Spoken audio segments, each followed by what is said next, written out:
Здравейте! Днес времето е доста прекрасно. Реших да изведа Адриана навън малко да поспи и се възползвам от възможността да споделя някои мисли, които напоследък ми минават през главата. Ако останете с мен до края на това видео, ще разберете защо докато едни работят за да забогатеят, други работят за заплата. Върнете се за миг в детството си и си спомнете каква беше вашата мечта тогава. Някои са мечтали да станат космонавти, други да играят в футбол, да танцуват или да рисуват. Ако не си спомняте, питайте някое дете, да видите какво ще ви отговори. Със сигурност никое няма да ви отговори, че иска да работи от 9 до 6, а после да си взима и малко работа за вкъщи. А пък още по-малко си представя, че ще почива само 2 седмици през годината. Представата на повечето деца за работа е твърде мъглява. Те знаят, че мама и тати ходят всеки ден на едно място и вечер се прибират уморени, за което получават парички в края на месеца. В детските очи това е едно вълшебно място, където родителите по цял ден играят на компютърни игри или с родителите на другите деца. Дори да отидат на работата на мама и на тате, те виждат само какички и батковци, които им предоставят всичко възможно, за да ги забавляват и им дават цветни химикалки или листа, за да си рисуват. Познато. И на мен ми се е случвало, предполагам, че много и от вас. Така минава време и децата трябва да избират в коя гимназия да учат, след 7 или след 8 клас. Тук се намесват родителите, а един тинейджър със сигурност не знае достатъчно за света на работата, където трябва да е максимално подготвен. Започва се едно лудо разпитване, кои са най-престижните училища, кои са най-добрите специалности, къде има повече работа и къде заплатите са по-високи. Родителите предават нататък с наследниците си техните собствени несбъднати мечти. И така Гошко не е просто футболист, а бъдещ адвокат, а Никол не е просто талантлива дизайнерка на дрехи, а бъдещ лекар. Идва време, в което картинката се повтаря, следващата голяма цел на Гошко е висши, защото той вече е завършил гимназия и трябва да се запише в университет. И всеки бъдещ уважаващ адвокат трябва да завърши специалност право в Софийския университет. В същото време, обаче, Никол усилено учи някакви химични формули, за да влезе в медицинския и така късмета частните уроци, ученето и подкупите дават резултат и двамата влизат по първо желание. По време на следването си те се влюбват и от учене не им остава много време за купони, обаче те знаят защо го правят, за да могат да си намерят високо платена работа. Така. След като завършат, годините минават много бързо и Жоро и Николо вече са висшисти с тапия в ръка. Последното свободно време през лятото те се отдават на луди купони, на неспирни пътувания, на море и на плаж. Но лятото си отива, идва есента и от тук нататък започва техния истински живот. Престижният университет и отличната диплома не им е помогнала много при търсенето на работа по специалността, въпреки че по статистика 25% от завършилите студенти се намират работа по същата специалност, но това тях не ги разколебава. Положението стана още по-трудно, защото вече те не са на общежитие и трябва да живеят с някакви приятели на Жоро, за да могат да си позволят наема. След година и половина, през която са работили какво ли не, Жоро от таксиджия до хамалин, Никола е била и някоя друга сервитьорка, за да вържат двата края. Минали са през десетки интервюта и конкурси. Така Жоро най-накрая се намерил сигурна държавна работа като юрист-консулт. Наистина, заплатата е само 430 лева, но длъжността е младши експерт. И все пак добро начало за бъдеща успешна кариера като адвокат. От неговия поток в университета, който да речем е бил от 100 души, само 3 работят по специалността и то не защото са били много умни, а защото техните родители са в тази област и крушата не пада по-далеч от дървото. Близо 2 години след завършването си, Никол и тя се е намерила хубава работа като медицинска сестра в реанимацията на една болница. Работата не е мечтана, но все пак е добро начало за мечтаната кариера на лекар. Двамата работят упорито и резултатите не закъсняват. Жоро първоначално става старши експерт, а след това започва като младши юрист-консулт в една частна фирма с заплата от близо 800 лева. Никол си сменя работата и след няколко години става старша сестра в частна клиника с заплата 700 лева. В началото на 30 си години те са влюбени, решават да си купят апартамент. вече имат няколко спестени пари и ме писнал да се местят от квартира на квартира.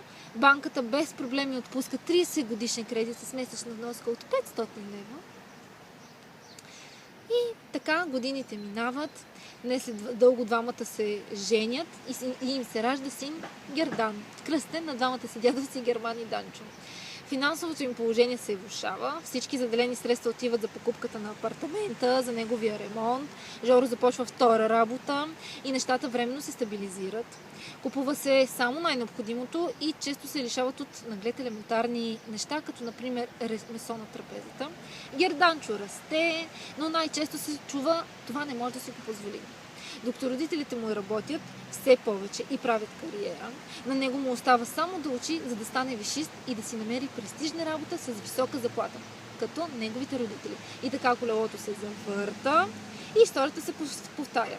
Защо ви разказах тази история? Преди 2 дни, докато чаках мои приятелки в парка, покрай мен мина едно момче, което продаваше книжки по случай 1 юни. Изключително хубави книжки с твърди корици на различни приказки. И реших да закупя една. Той каза, че те са намалени от 5 лева на 2 лева, тъй като по случай празника на детето. И паричките се даваха за дарение. Когато видя такива хора по улицата, винаги решавам да закупя. Покрай нас случайно мина една майка с момченце и той започна да... Той я помоли, нали, каза, че иска и той такава книжка. Майката каза, че в момента не могат да си я позволят. И съответно, просто човешкото в мен се обади. Реших да направя този жест. Не ви го казвам това, за да покажа колко добър човек съм, а просто защото около нас все повече и повече има такива примери. Книжката струваше само 2 лева и майката каза, че не може да си я позволят. Мен ми стана изключително болно. И така, този разговор ме накара да се замисля за голяма част от съдбата на българските семейства, които са в положението на въпросните герои Жоро и Никол.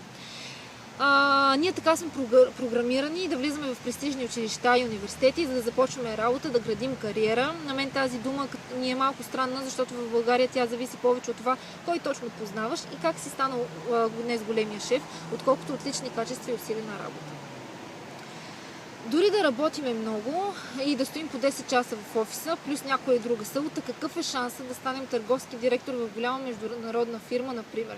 А дори да станеш такъв, каква е гаранцията, че няма да те уволнят и да назначат на твое място любовницата или съученика на шефа?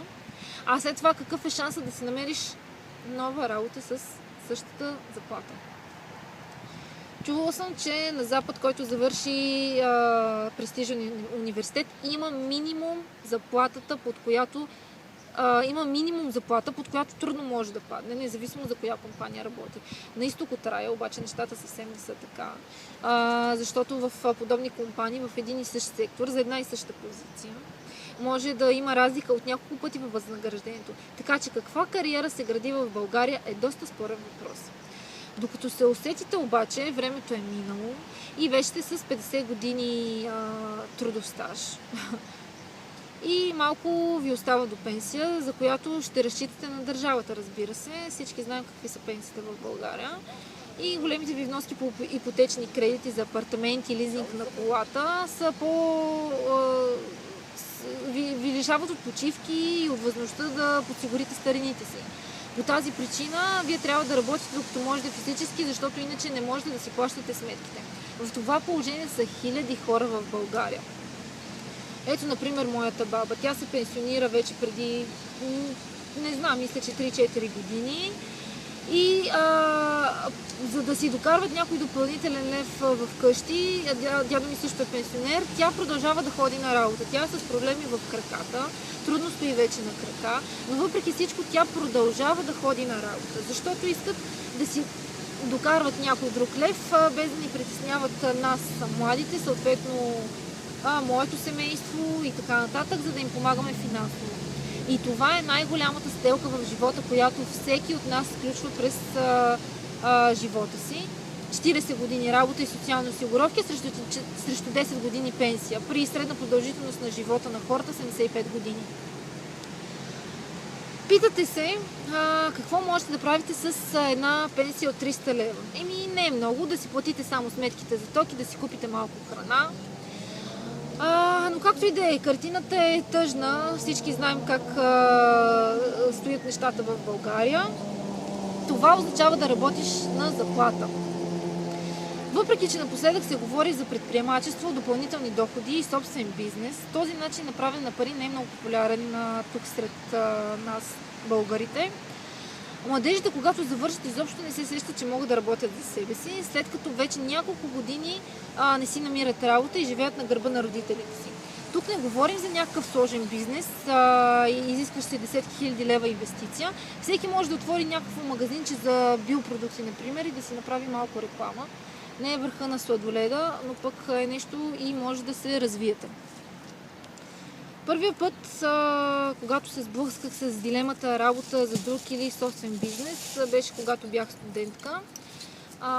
Случайно отидох до банката за малко. Разбира се, аз като студент също мога да имам банкова сметка.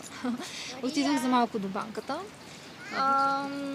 И там срещнах една баба, с която се заговорихме. Тя тогава ми сподели, че идва да изтегли оборотен кредит, с който иска да си покрие наема на една барачка, която си отворила в квартала на Битака. И купува дрехи от илинци и ги продава на пазара. Тогава ми мина през акъла. Какво правеше тази баба всъщност? Това се нарича дропшипинг. Или, казано накратко, продавате продукти, които не притежавате. Доста популярен метод напоследък през последната една година, особено в България, за изкарване на допълнителни доходи. Въобще не е сложно, нали? Не звучи доста сложно, защото бабата зареждаше стока от илинци на всеки 2 седмици с една стара жигула. Нищо, което може да изисква кой знае какви усилия. Казах си, щом бабата може, защо да не мога и аз. Познайте колко печелеше тази баба за няколко часа работен ден. Сподели ми чисто около 1000 лева на месец. И така, за да създадеш собствен бизнес или допълнителен доход, не е лесно, със сигурност. Искам да ви кажа, че не е лесно. Ако сега питаме 100 човека дали искат да са богати, всички ще вдигнат ръка. Но ако ги питаме колко от вас са съгласни да работят по 10 часа на ден всеки ден, в продължителност на 5 години без почивка, със сигурност няма да са много желаящите. Единственото важно в случая е да вземеш решението дали искаш собственика на компанията да забогатява с твоя труд или да работиш за себе си, за твоето богатство, за това да имаш свободно време с твоите деца и с твоето семейство. Аз не съм човек, който обвинява гадните капиталисти или държавата, че печелят на гърба на своите служители. Ето, например, искам да ви кажа нещо. Всички знаем, всички се оправдаваме с това, че държавата ни е виновна, че живеем в скапана държава и така нататък. Мили хора, и най-добрият управник да ни дойде на власт, със сигурност няма да дойде да ви почука на вратата и да ви каже, всеки месец ще ви дам по 1000 лева, защото съм много добър. Парите трябва сами да си ги заработим. За да постигнем нещо, трябва да го направим ние сами.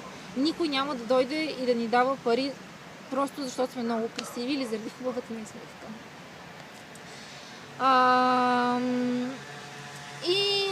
Така, компаниите на Запад заплащат на своите квалифицирани служители достатъчно, за да живеят добре, за да не мислят, че ги ограбват и да правят конкурентен собствен бизнес. В България обаче не е точно така.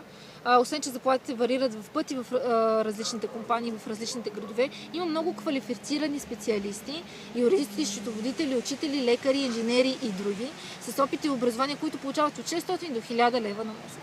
Това трябва да са представители на средната класа за всяка държава. Каква средна класа са семейство, което не може да си позволи да си плати сметката за парното или да отиде една седмица на българското море? Пък в днешно време много от нас сме с iPhone в ръка, биеме се кой от кой да има последен модел телефон и се размотаваме и се оплакваме как държавата ни е виновна. Но нека се върнем на темата. Какво спира специалист с 800 лева заплата да стане самонает или да създаде бизнес? На първо място това е страха. Страха от провал и от липса на доходи, от мнението на съседите и така нататък. На работното си място той е сигурен, че колкото и да работи, на края на месеца ще си получи уговорената заплата. Колко може да си сигурен обаче в България при сегашната ситуация е спорно. Всички останали пречки са просто извинения. Нямам пари за да инвестирам, не разбирам от икономика, сега чакам повишение и не мога да напусна, само да пораснат децата и ще го направя. Разбира се, че не всеки може да стане предприемач, но просто трябва да знаете, че има и такава възможност. Има нещо по-различно от това да работите за некадърен шеф и с колеги събрани от кол и въже. Буквално, както казваме ние. Има свят, в който не се кръсти, че днес е Свети петък и цяла година ще чакате 2 седмици отпуск. За да стигнете там обаче няма да ви е лесно. Със сигурност ви казвам, че няма да ви е лесно. Може да ви отнеме 2, 5, 10 или 20 години, но ще си е струвало, защото го правите за децата си. И децата ви няма непрекъснато да чуват, това не може да си го позволим и тати днес го няма вкъщи, защото трябва да работи, за да изкара малко повече парички. Помислете върху това. Помислете какво ще може да направите за децата си, а преди да го направите, първо помислете за себе си. Как можете да го направите и какво можете да постигнете. Опитайте, защото единственото, което може да загубите е това, че сте се провалили, че не сте грабнали възможността, когато трябва. Хубав ден! Надявам се да съм ви грабнала с това видео. Със сигурност не искам по някакъв начин да ви обиждам, не искам да ви засягам, но просто наистина замислете се върху възможностите, които ви се отдават. Защото аз казах да на възможността, която имах и не съжалявам, резултатите са на лице. В това видео не исках да ви обяснявам колко съм забогатяла, защото има още какво да постигам, но това, което ми дава работата чрез онлайн продажбите, е това, че мога да бъда близо до детето си и че няма да го лиша от моето собствено внимание. Ако искате да разберете повече за какво става въпрос, ще се радвам да се свържете с мен, ще си поговорим и ще обсъдим възможностите, които може да имате и вие. Хубав ден, благодаря, че останахте с мен и до скоро. Чао, чао!